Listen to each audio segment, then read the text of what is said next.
Kraft presents The Great Gildersleeve.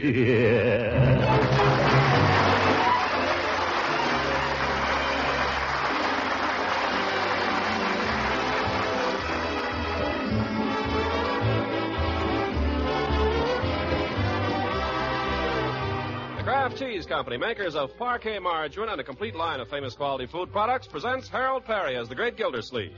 Kraft brings you The Great Gildersleeve every week at this time, written by John Whedon and Sam Moore, with music by Claude Sweeten.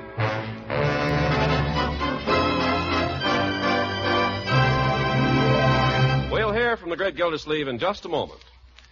About this time of the year, we like to give you June brides-to-be a little special advice. Not advice on how to make your first biscuits, but advice on how to serve them so they'll taste extra good.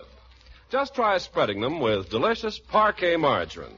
Your meals are sure to get off to a grand start when you choose a spread that's as delicious and satisfying as Parquet. And you'll be getting off to a right start on your food budget, too, because Parquet margarine is downright economical. Remember, too, that Parquet is tops in food energy value, and every pound contains 9,000 units of important vitamin A. So do as millions of homemakers do. Buy and serve delicious, nourishing Parquet. Parkay, Parquet margarine made by Kraft. Millions prefer Parquet to any other brand.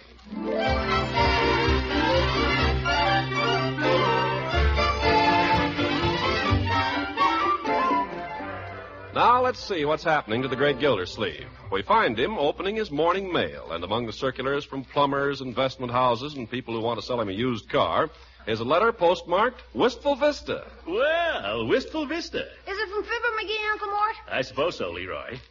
Wonder what the little squirt wants now. Is it from Mr. McGee? No. Listen to this, children. Who's it from? The First National Bank of Wistful Vista. Uh-oh. You're wrong, Leroy. Listen, dear Mr. Gildersleeve, upon checking over our records, we find you have an unclaimed savings account with us, which we have taken the liberty of transferring to your bank in Summerfield. The amount with interest to date is $209.14. We're rich. Yay! I can't believe it. What's going on in here? We're rich, Bertie. Uncle Mort found some money. My, this family gets crazier every day. Stop it.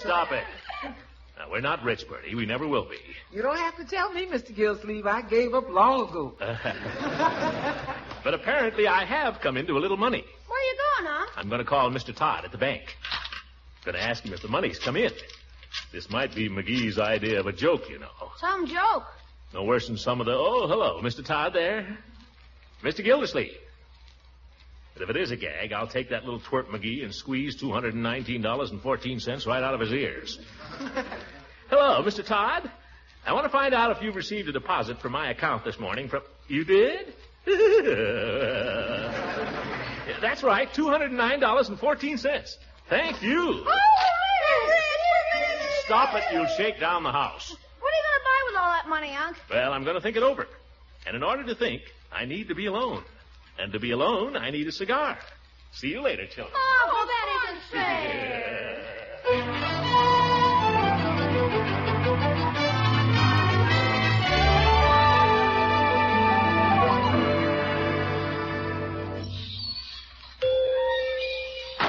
Well, hello, Mr. Gildersleeve. What can I do for you this morning? I'll tell you, Peavy. Give me 1,050-cent cigars. What's that? Oh. Shall I put them in a bag, or will you just smoke them here? Only joking, Peavy. So is I. But it just so happens I could almost buy 1,000 cigars today. Had a little windfall this morning. Savings account I'd forgotten all about. You don't say. Yep. I've never been able to forget a penny. It must be a wonderful feeling. Great. But I'm not blowing it all on cigars, Peavy. Let me have 3 of those 3 for halves. Yes, sir. That'll be 62 cents. 62 cents for 50 cents worth of cigars. That's inflation, Peavy. Well, no, I wouldn't say that. It's all taxes. Oh, well, so long as I'm rich. I wonder if you've considered investing this windfall, Mr. Gildersleeve. Investing it? Well, I hadn't thought of that, but it might be a good idea. Well, you could spend it, only most of the stuff you buy these days is junk. But after the war... You're right. They're going to be reconverting pretty soon. No, I wouldn't say that. The war isn't over. Well, it's all over in Europe. If I take this money and put it into some company with good reconversion program, maybe I can get in on the ground floor or something nice and solid. Television, maybe. Well, I wasn't thinking... Air conditioning, maybe, Peavy. Or aviation. Everybody's going to own helicopters after the war. I was thinking of something a lot solider than helicopters, Mr. Gildersleeve. What was that? I was thinking of war bonds. Care to buy one? Oh. Well, I'm sorry to bring this up, Mr. Gildersleeve, but I have a quota, and I thought that since you'd come into some money... Well, Peavy, war bonds are a fine investment. Fine investment. Every citizen owes it to his country to invest in war bonds. It helps finance the war. It helps control inflation. That's what I say. Yes, sir. Put me down for a $25 bond. That'll be $18.75. Yes, sir. Glad to do my bit, Peavy. At the same time, a man's got to think of his future. So I'll just look around for some industrial investments, too. Reconversion is important, Peavy. They need capital. Who? Oh, various manufacturers. I'll find somebody that needs money. Don't worry. Well, I don't doubt you can do that. Say, what am I worrying about? I got a financier right in my front yard. I'll bet Rumson Bullard knows plenty about investments. What makes you think so? Because he's retired. A fellow that retires has to have his money invested, and he has to watch it like a hawk, Peavy. If he loses it, he's got to go back to work. Dear me. Yes, sir. Should have thought of that in the first place. I'll go see Rumson Bullard right away. What about the bonds, Mr. Gildersleeve? I'll pay you later.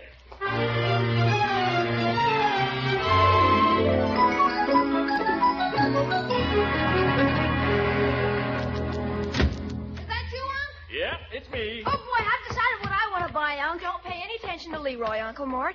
I thought of something really practical. Now, I'm not going to buy anything, so just save your breath. Oh, Unc, I only want an electric saw. It only costs $16.50. But we really need a sofa, Uncle Mort.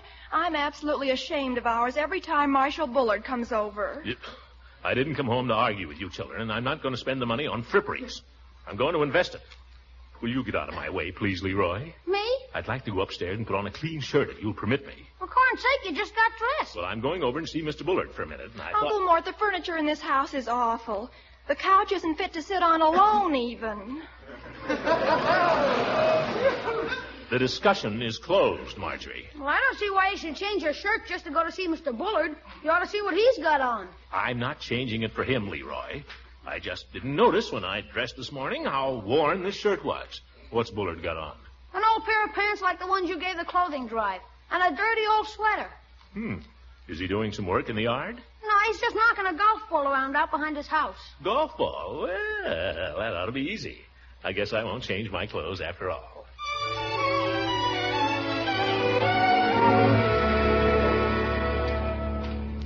Well, Mr. Bullard, another addict of the grand old game, I see. What? Oh, hello, Gildersleeve.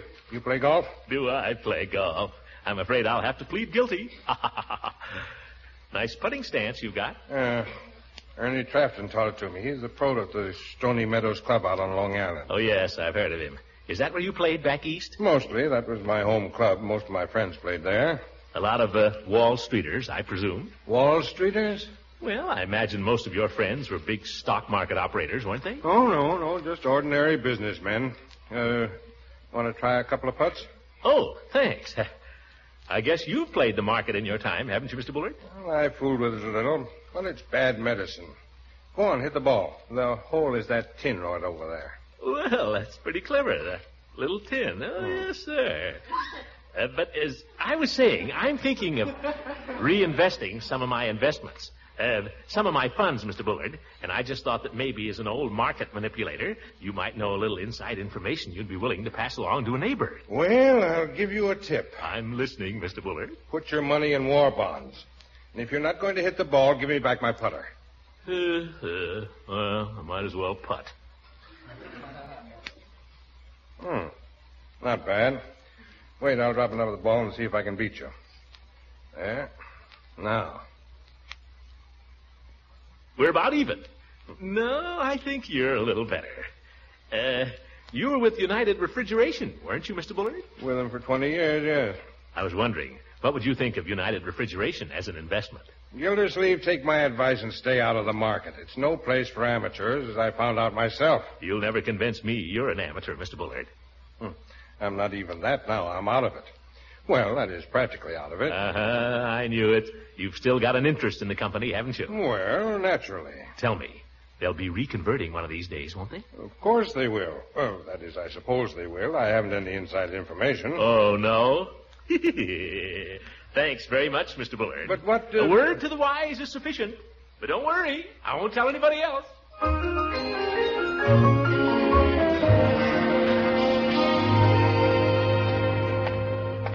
These millionaires are all alike. Cagey, trying to pretend he wasn't in the market. Just afraid some more smart people will get in there, too. Make it tough for him. But he certainly gave himself away. Yes, sir. Just grabbed myself a few shares of that United...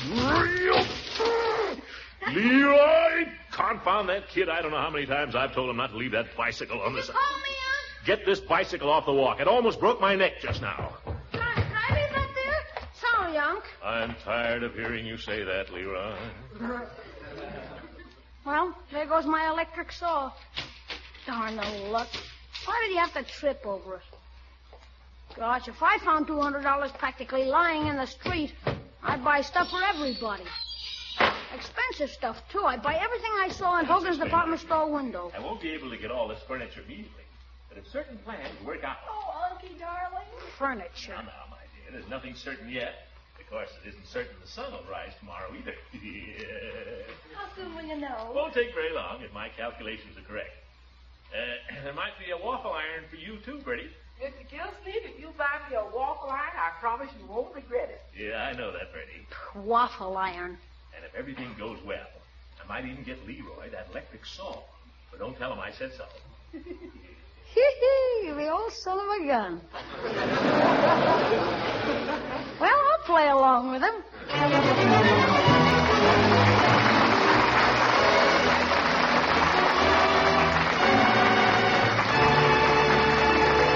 Greg Gildersleeve will be with us again in just a few seconds. And now a brief word picture of an appetite-arousing meal. In the kitchen, Mom has whipped up a big batch of pancakes. She flips them hot off the griddle. Johnny grabs one after another of those golden brown griddle cakes and stacks them on his plate. "Pass the parquet margarine, please," he shouts, because that's the way they taste, extra good. And Johnny's right as can be. Pancakes, waffles, hot breakfast toast, and just plain slices of bread all taste extra good when you spread them with delicious parquet margarine. In fact, millions prefer Parquet to any other brand. Millions like Parquet's fresh, delicate flavor. They like the energy it helps to provide so economically. And they like the fact that every pound of Parquet provides 9,000 units of vitamin A. So do as millions of homemakers do. Buy and serve delicious, nourishing Parquet. Parkay, Parquet margarine, made by Kraft.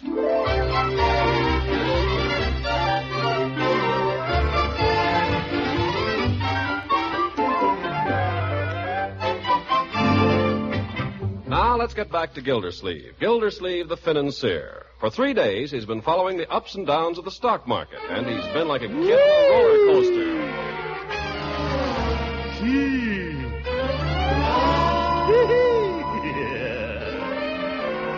Fortunately, there have been more ups than downs. Today, the 50 shares of United Refrigeration, which he bought at 4 1/4, have skyrocketed to 7. 7.5. 7.5.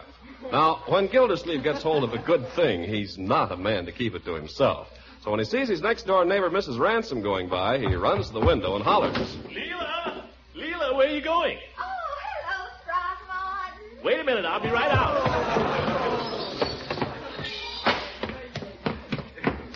Wait up, Leela. What's your hurry? I'm on my way to the lending library. Miss Trimble just phoned me. I'm next on the list for Forever Amber. Well, forget it, Leela. Come on up on the porch and sit down. Oh, I can't. Oh, come on. I can't. I've been waiting too much for this book. I'll save it for you when I've finished, if you like. Oh, I'm too busy to do any reading these days. Well, if you're so busy, what are you doing home in the middle of the afternoon? Why aren't you down at the water department? I'm letting my secretary handle that. I have more important things to attend to. Come on. Sit down for a minute, Leela. You're being very mysterious, Throckmorton. Well, I don't tell everything I know. But you'd better be nice to me just the same. Now, why should I be nice to you? What have you ever done to deserve it? Nothing. I just thought you might like to know that I came into a little money recently, that's all. Let's sit right down here on the grass, shall we? Throckmorton, stop it. Why should I? Please, there's a little boy coming. Oh, him. Hello, Craig. Where's Leroy? I want him to play with me. Leroy? He's in the house somewhere, I guess. Why don't you go ring the bell? Who's she? Oh. Well, this is Mrs. Ransom. She lives next door, Craig. Leela, this is Craig Bullard. How do you do, Craig? My, you're a fine big boy, aren't you? Where's Mr. Ransom? Well, Mr. Ransom is no longer with us. Now, if you want Leroy, just go ring the bell. I want him to come out. I want him to play with me. Well, just go ring the bell and he'll come out. What are you doing? We're sitting on the grass. What does it look like we're doing? I want Leroy to come out and play with me. All right, go get him. We're busy here. Gee, God. Just go right up to the door, honey. Don't be afraid. Leroy! Oh, Leroy! Leroy isn't here! He's there, all right, Craig. Just walk in. Now, where were we? Oh, yes. Throckmorton, you were telling me about some money or something. You stick with me, Leela, and you'll wear diamonds. I couldn't possibly accept a diamond from a man I'm not even engaged to. Well, I didn't mean that literally. Oh. But I can tell you how to make some money, Leela, if you'd like to. Would I have? Promise you'll be nice to me? We'll see. Well, come here. What for? I want to whisper in your ear. Whisper what? A secret. What's the secret? United Refrigeration. What?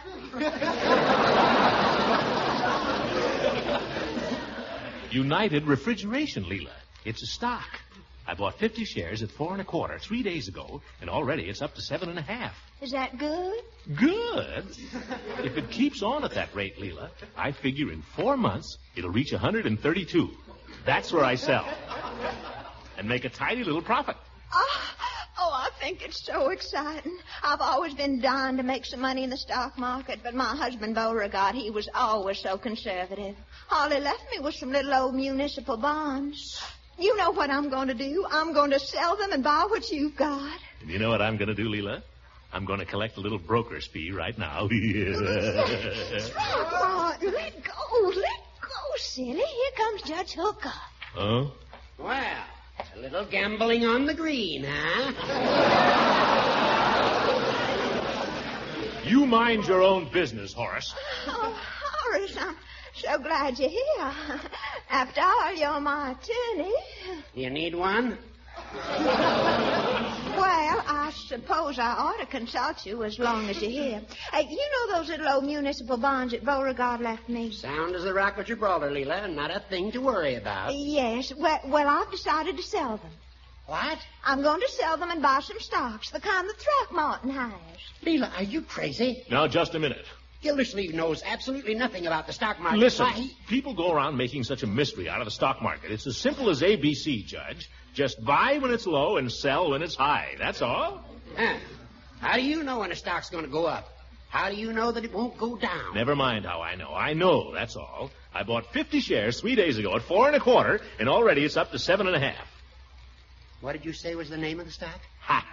I'm not telling. But if Leela here wants to buy some... Uncle Mort! Yes, my dear? Your secretary's calling from the office. Tell her I'm in conference. Tell her I can't be disturbed. I'll call her back. I've been telling her that all day. And Marjorie... Yes? Do me a favor. Call up Mr. Todd at the bank again and ask him the latest quotation on United Refrigeration. Ask him what? Just ask him how my stock is doing. He'll understand. I've been in touch with him all day. The market's closed by now. Oh, ask him what time the market opens in the morning. Now, Leela, my advice to you is let the stock market strictly alone. Leela is taking her advice from me, Judge. Well, come to think of it, Horace may be right, Throckmorton. Down home, everybody said poor old Colonel DeLacy never would have shot himself if it hadn't been for the market. And, of course, they're all as poor as church mice now, the DeLacy's. Why, I know of a case right here in town. Man bought stocks on margin, got caught short, wound up committing forgery. In the pen right now. His family's on relief. I hope you haven't bought this stock on margin, Gildy. What did he say, Marjorie? Did you get him? What did he say? He said the stock is at 9. 9? Hee-hee. That's up 1.5 points. What did I tell you? And the market opens at 5. 5 o'clock in the morning? That's impossible. It opens at 9. Oh, that's right. It's the market that opens at 9. He said the stock has dropped to 5. 5? What do you think, Judge? Do you think I ought to sell? There's not a thing you can do till tomorrow, Gildy. My advice to you is to sleep on it. Sleep on it? How am I going to sleep on a thing like that? I won't sleep a wink, Now, Judge. Gildy, I wouldn't worry. I have a very simple rule that I follow in these cases. Oh? What's that? Buy when it's low and sell when it's high. Oh, go on and laugh, you old go.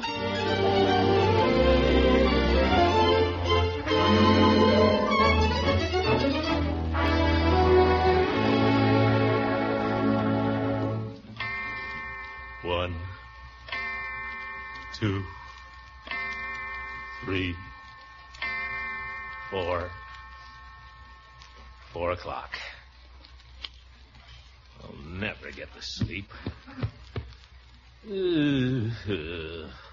Why did I do it? Why did I do it? 7 1/2. 7 1/4. 7. 6 3/4. 6 1/2. 6 1/4. Buy when it's low and sell when it's high. Oh, shut up. 6. 5 3/4. 5 1/2. Oh, no. 5 1/4. 5. 4 1/2. What happened to 4 3/4? 4 1/4. 4. More margin, please. But I can't. More margin. Well, give me time. Give me time. Peavy, I've tried everybody in this town. At least you're my friend. You'll lend me some money, won't you, Peavy? Well, now, I wouldn't say that. Mr. Todd, please, you've got me with my back to the wall. If you say no, I'm ruined. No. But this bank, I'm an old depositor here. I'm sorry, Mr. Gildersleeve. We're not in business for our health. And think of my children. My little nephew, Leroy. Oh, what do you read? I get your papers here. Please, mister, buy a paper. Please, I'm hungry. And my little niece, Marjorie. In the name of sweet charity, anything at all. A crust of bread, even. Not for myself, but for my poor old uncle. He can't even go out of the house. He hasn't any shoes. Bless her heart. And then there's good old Bertie. Nobody knows the trouble I've seen. Nobody knows. How about it, Mr. Todd? Are you going to let these children starve? Are you going to let them sell Bertie down the river? Sorry, Mr. Gildersleeve. We'll have to close you out.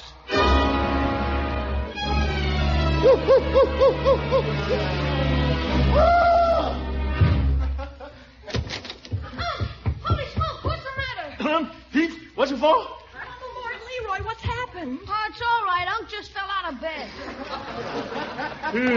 What time is it? About 8:30. 8:30. The market opens at 9. Get out of here. I've got to get some clothes on. I've got to get over and see Bullard.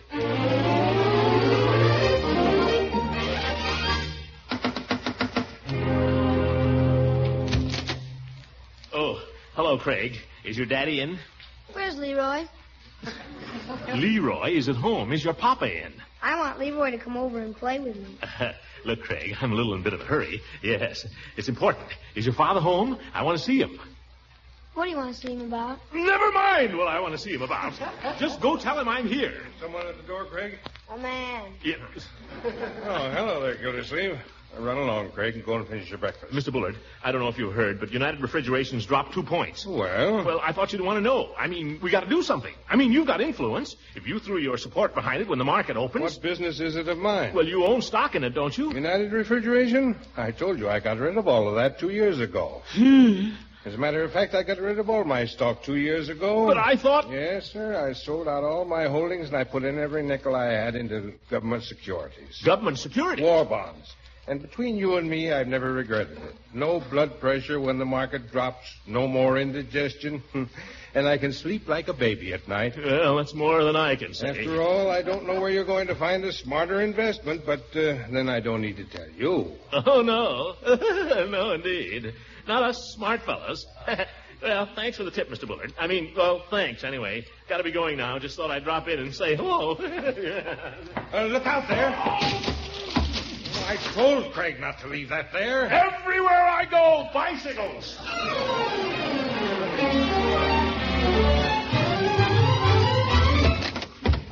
Mr. Todd, I've got to see you.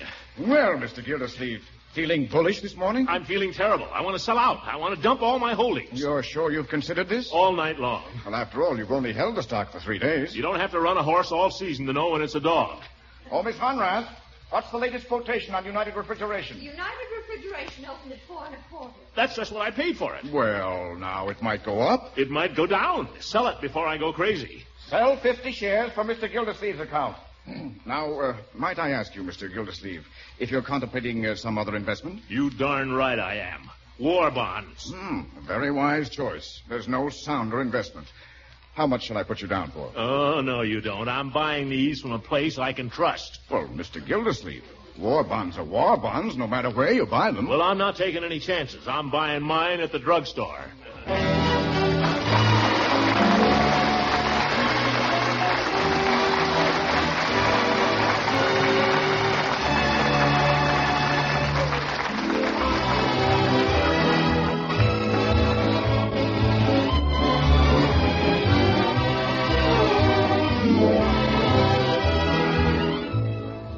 And not only that, Peavy, it's your patriotic duty. That's what I say. This war isn't over yet. No, sir. We still got the Japs to beat. That's what I say. You hear all this talk about post-war conversion. I'll bet you don't hear any of that on Okinawa. That's what I say. Any man who doesn't put every cent he's got into war bonds, he's not only unpatriotic, but he's a darn fool. Because war bonds are the best investment in this world, bar none. So don't let anybody come in here and tell you ought to ease off on the war bonds and put your money into something else. He doesn't know what he's talking about. Well? That's what I say. Very well. And if I ever do it again, Peavy, I hope you'll give me a good swift kick in the shins. Well, no, I wouldn't do that. I mean it, Peavy. Well, goodbye, Peavy. Goodbye, Mr. Gildersleeve. The bonds will be mailed to you. And thanks for the order. Not at all, Peavy. Thank you. The great Gildersleeve. Good name for him. What a character. Well, it takes all kinds, doesn't it? That's what I say. I heard that, Peavy. Good night, everybody.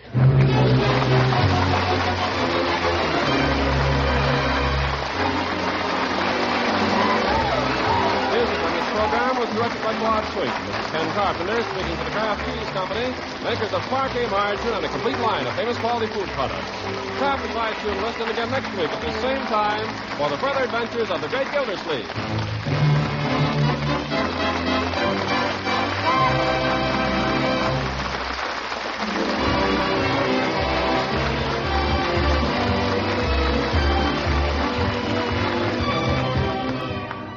And now here's special news about a really different kind of cheese food. A cheese food treat you can serve in 100 or more delightful ways.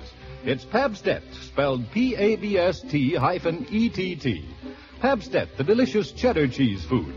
Pabst-ett is a different kind of cheese food because it spreads like butter at room temperature, slices neatly when chilled, and melts with luscious smoothness into an appetizing sauce that you pour over macaroni, hot vegetables, chicken, and fish for extra cheese flavor goodness. Pabst-ett toasts to perfection, too. Makes grand sandwiches and snacks for all occasions. Pabst-ett is extra nourishing, extra easy to digest. And the children simply love it. Treat your family to both tempting varieties. Golden Pabst-ett in the yellow package and Pimento Pabst-ett in the red package. Tomorrow, buy Pabst-ett, the delicious cheddar cheese food of 100 uses.